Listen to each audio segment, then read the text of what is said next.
Aí pela chuva. É isso mesmo. Impressionante. Foi no hospital de urgência de Sergipe, que é o maior do estado. As imagens foram feitas por um telespectador e mostram que uma das alas do hospital ficou alagada. Parte do corpo dos feridos. Várias ruas ficaram alagadas.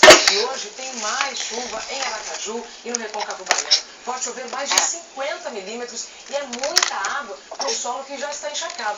O mar vai ficar agitado também, a gente viu agora pouco, vai estar agitado em torno da Bahia e vai ficar aterrador também, com risco de ressaca nas praias, com ondas que podem passar dos 2,5 metros de altura.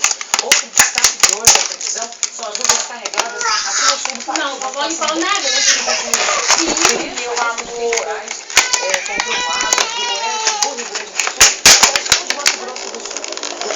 Sigam toda essa área amarela, Santa Catarina, até o Amapá.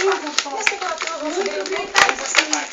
A máxima será de 28 graus, 29 graus em Porto Alegre, 34 em Belém, Manaus e também em Rio Branco. Sandra, pode pensar em esperar a temperatura alta assim já para o fim de semana? Pode sim. As temperaturas não vão mudar muito, Sandra. O que vai mudar é que volta a chover em parte do Maranhão, do Amapá e do Pará. No restante do país, o tempo vai ficar muito parecido com o tempo de hoje. Olha, eu acho que eu sou mais aquela chuva na praia do que o sol no trânsito. Com certeza, com certeza. Na praia até com chuva, né? Obrigada.